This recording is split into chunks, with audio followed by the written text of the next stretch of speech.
Hi, everyone. Are you interested in understanding what an astrology forecast is, how it can help you, what an astrologer and you will look at? Well, this is a video for you. I'm Zervoudakis, founder of Holistic Healing Astrology. I am a seasoned astrology reader, natal charts. I do forecasts. I'm also a teacher, and I am going to show you everything I know about doing forecasts for you and why people call me up on a time frame, regular time frame, depending on what they want to look at. And let's start. Okay, we're going to share the screen and we're going to look at Kate Middleton. And so this is Kate Middleton's natal chart. And if you see here at the top of the chart, you'll see she has a Leo ascendant, a Taurus midheaven. So we would start with her natal chart reading. I would start with the clusters of planets that I see bunched up together. And then I would look at the angles, especially how she sees herself in the world, very Taurian. And right now, as I'm recording this on May 6th, it's a Taurus season. So it's very appropriate. So let's say I did her natal chart reading, which takes about an hour and a half. I don't rush through it. So if we need to go over, I never charge you to go over so we could finish the reading. And it's a two-way conversational session. So you get the most out of it. So we finished the chart reading. Now we're going to go into the forecast. Why would anyone want a forecast? Because they want the heads up of what the energies are like in the sky, how to use the energies to maximize your goals, to maximize your efforts, and optimize what you want to accomplish. Now, she is an earth sign. Her sun is in Capricorn. So whenever we have a sun in Capricorn, we always have to look at the moon. And actually, we have to look at Cancer, but her moon is in Cancer. So there's always this need to balance her feelings, her emotions, especially around friends or associations, groups. And so now I didn't mean to do that, guys. So we'll go back. And this is when you're psychic and you have a lot of energy, especially with Uranus, powerful Uranus in the chart. Like I do, um, things happen on their own. Well, lights go on and off and things like that. It's because I didn't discharge enough of the Uranian energy. Now, getting back to this, so if we knew Kate Middleton, we would know that she has to balance her sensitivities and emotions, very nurturing. She's got the ruling planet Moon, the ruling planet Cancer Moon in Cancer, which makes it even stronger. Very nurturing, very protective, and opposite how she sees herself, accomplishments, goal oriented, achievements, and the like. And it seems like her past life, she was very accomplished, and it's second nature to her to run organizations, businesses, And what she needs to focus on and what her purpose is to be motherly, nurturing, to protect, and to take care of family and be a little more emotional. And so that's one of the things that you would look at with her sun to see what's exactly next to it. This is very karmic as well. And there are many astrologers that could do a whole reading just on the past life. And this would represent her past life if you believe in that. So let's say her birthday's coming up and she wants to know what's happening the year ahead. What an astrologer like I would do is we would look at a solar return for 2025, and she would have it done before her birthday, so she would have a heads up for the year. How I would read that, I would look at the sun. The sun is in the second house, so possessions, self-worth, money, building, accumulating, being comfortable, having a more simple approach to life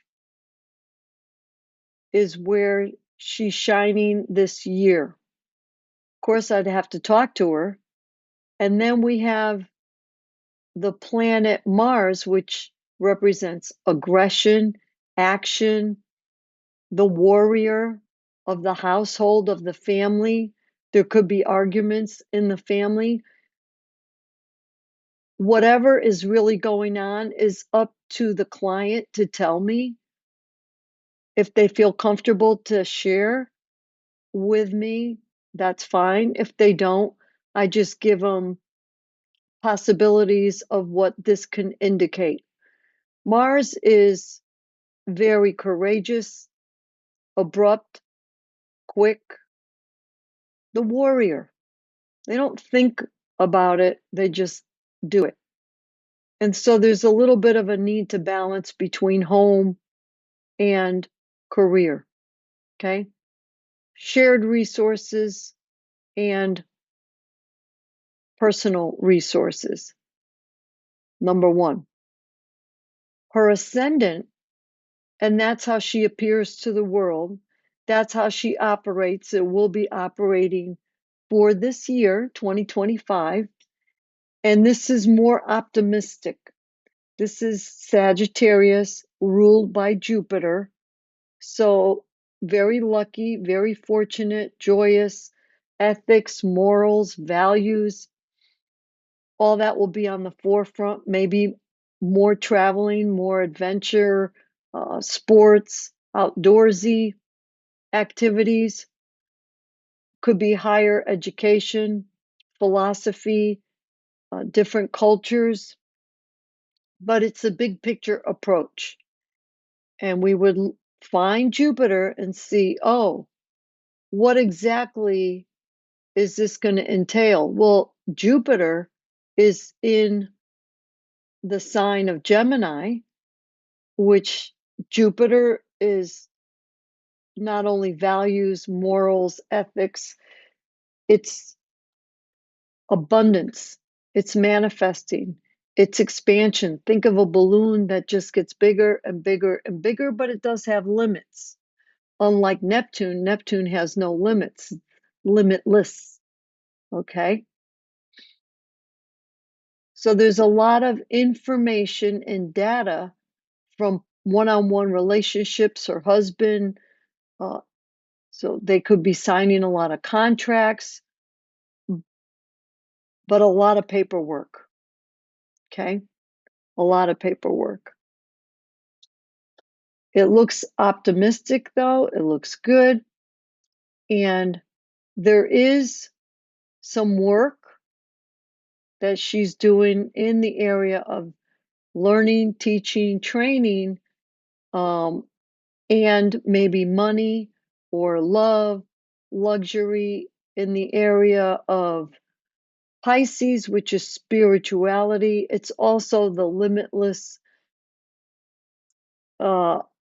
area of the chart It has to do with psychic abilities. It's a magical and mystical place as well. So she maybe will be going away or reading about or writing about uh,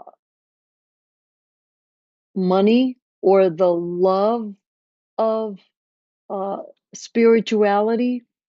Also, film, music, any kind of escape. It could also represent drinking, drugs, anything that helps you escape, but it's has to do with love. So she may be talking about what she loves to do. And Saturn is next to Venus. Saturn is the opposite of Jupiter. It's think of a vice that constricts, tightens the belt, not enough. So it could be a limited experience of spirituality, maybe too much responsibility right now, not enough money, not enough love and affection, not enough beautiful things that she loves to do, but only she would tell us because free will always overrides the chart. Number one rule, okay? There's also a very spiritual nature here that she may start for herself a spiritual journey because this is her purpose for this whole year and to let go of people pleasing. And it's in the area of overseas travel, this adventure, higher learning, um, just being out there uh, in different cultures. However, that's the natural house of Sagittarius. But her greatest joy, success, and prosperity will be in leisure time, spending time with the children, having fun with creative activities, either with children or creativity. A lot of self healing going on over here in the home life. You see, Chiron, great teaching. She could be mentoring, of course, her children and her family. And we have the moon next to Uranus, so there could be little spurts, lightning bolts, excitement that could be emotional on a daily basis, especially around children. And this is something we would have to talk to her about. And she has a quintile, which means that there's a little bit of an urgency with these dark emotions in Scorpio, especially when it has to do with groups, associations, and uh, any kind of humanitarian efforts. It will be interesting to see. So that's what we would talk about. And with her interaction, whatever she says, I would point it out in the chart and show her. Oh, yes. She might say, I want to write a book about my responsibilities, my business, what I do, because there's a lot of emphasis with Mercury in the first house and Capricorn, and then all these planets here in the Mercury house, the Gemini house, and then Jupiter in Gemini in the seventh house. These are people that will help her with all this information. And then on top of the chart is about negotiating one-on-one relationships. This is at the top. This is what she's striving for. And people pleasing. So she's got to let go of over people pleasing and being the doormat, but negotiating and standing up for herself and to be balanced. Well, let's say she wants to know what are the major influences in the next few years. Like, what are the outer planets, which are the long-term influences? Then what we would do is we would look at her natal chart, and we would look at the time frame, which let's say it would be now, and we focus on the outer planets. Pluto, well, she's going to have something transformational coming up with communication and love, money. She might even uh, write a book or teach or train in a transformative way, maybe put something out there scientifically or electronically because it's in Aquarius. That's something that she might share with us. And we also, for a short term, she might have this great idea to do something uh, and start it in her leisure time when she's alone, because this is the area of isolation and solitude. Neptune is in 1 degrees Aries, and how will it affect her? I don't. The one thing I see here is that there might be some unexpected family, um, maybe travels, uh, far away land, and it might take on a spiritual note. It might be a way of escape, to go on a vacation for sure. And but it might be something that she will love, and it might be very luxurious for her, or it might be an obligation, a spiritual retreat type thing, because all these planets are together. You see, that's how that works. And then when it comes to her values and her morals, her beliefs, there's a self-healing thing, and she might be talking about it now because Mercury has to do with communication. And Chiron is the wounded healer. The From the wounds, they heal, and then they become the teachers and help other people heal from similar issues and problems. And then we have Uranus 26 degrees Taurus, and how that would impact her would be, there might be some discomfort here with letting go of this control, or a transformation with one-on-one relationships. It might be an ending of some kind of relationship, and it might be not very pleasant emotionally, but we don't know exactly what it is. They have to share that information with us, but it might come out, especially in the public world, because this is the area of public recognition. But there is a self-healing going on here.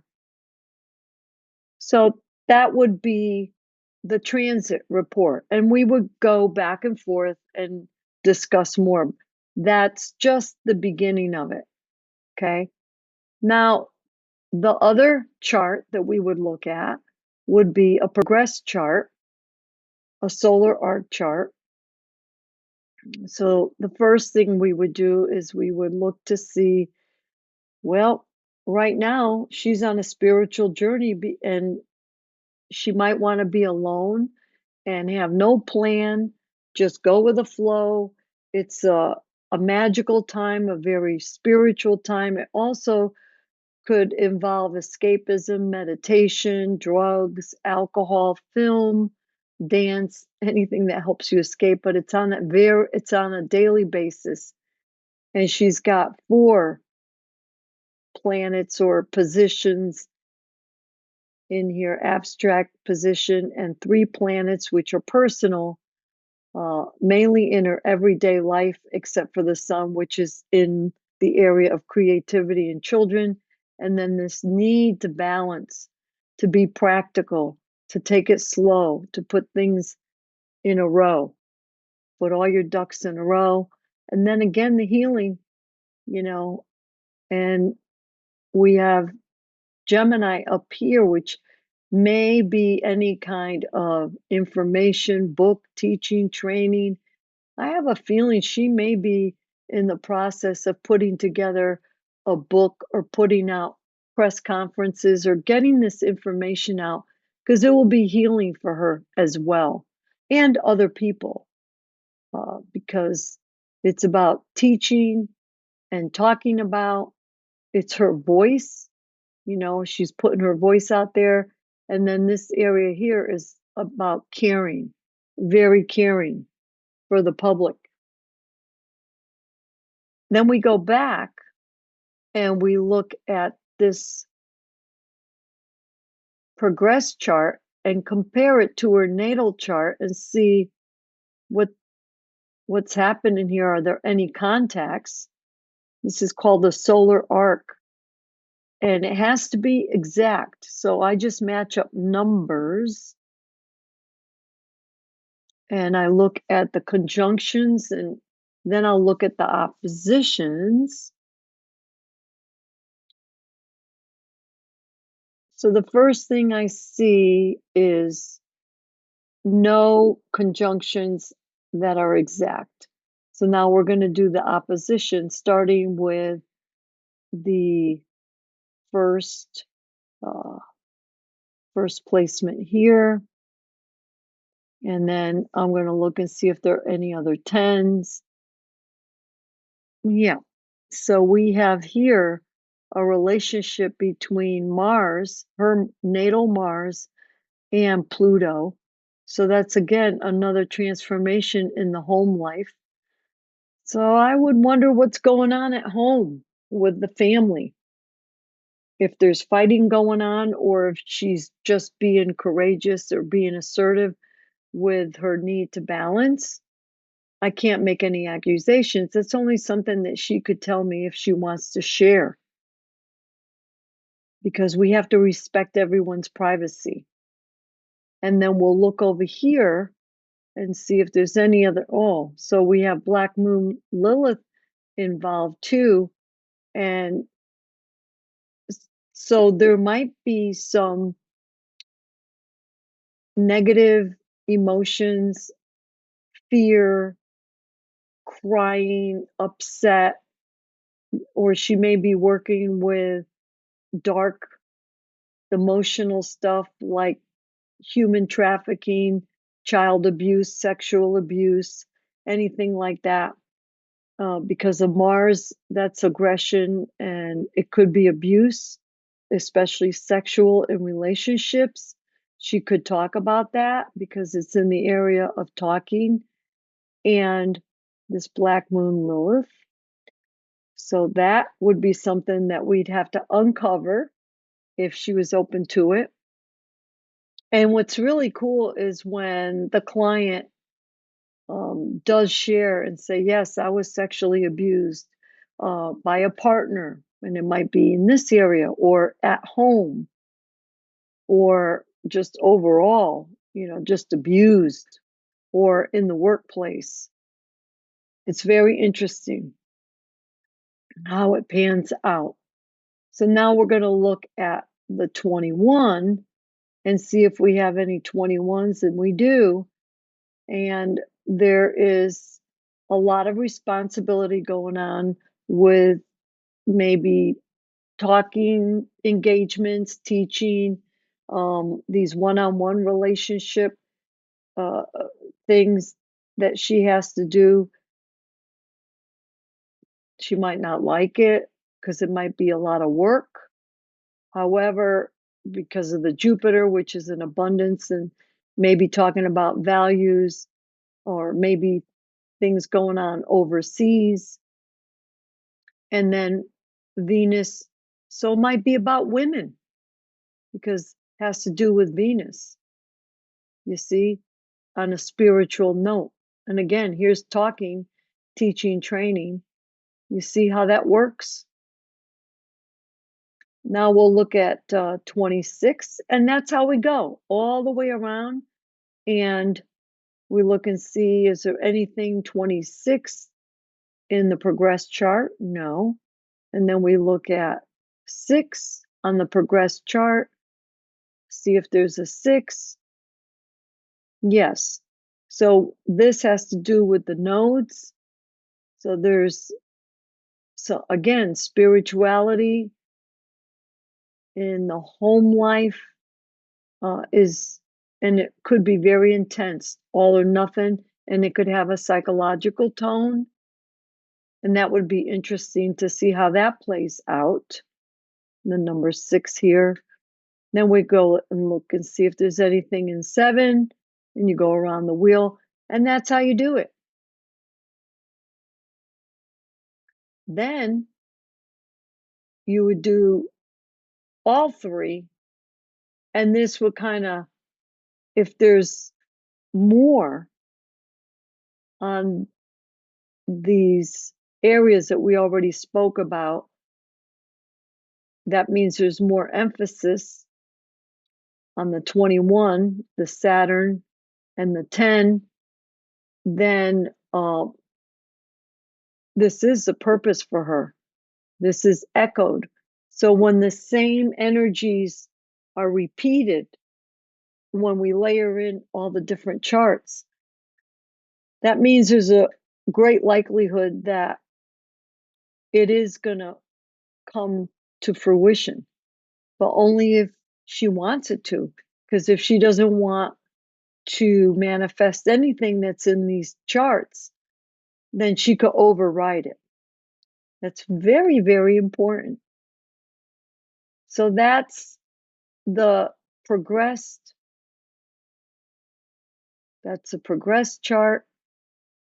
We call that the solar arc chart. And if you want to look at the monthly, you want to see what's going on at a particular month, then we would just look at, let's say, the end of March. So when you look at, oh, it didn't switch. Okay, this is there. That's the lunar return. A lunar return is when the moon goes to the exact degree and minute in sign as your natal chart. So for her, it's 18 degrees Cancer, 43 minutes, and that would happen May 30th. And every month when the moon goes into 18 degrees Cancer, it's a lunar return. So next month, her emphasis will be on spirituality, the unknown, the limitless, fantasy, magic, film, dance, anything like that. And that's her purpose for that month.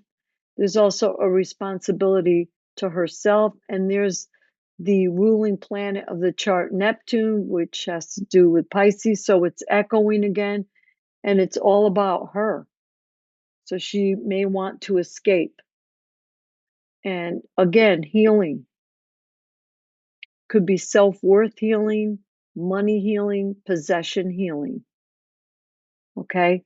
And that's how we do this chart. The top of the chart is Sagittarius.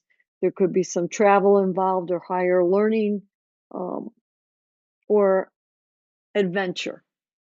Okay. And that's the lunar return. So when people want to know what's happening, and I do have a reading coming up in a few minutes, this is what they have me look at. And we have a conversation because they might have a special project. If you're in business and you want to know what the energies are going to be favorable for, these are good ways to give you this kind of data by looking at the forecast charts. Okay, if you have any questions, be sure to put them in the comments below.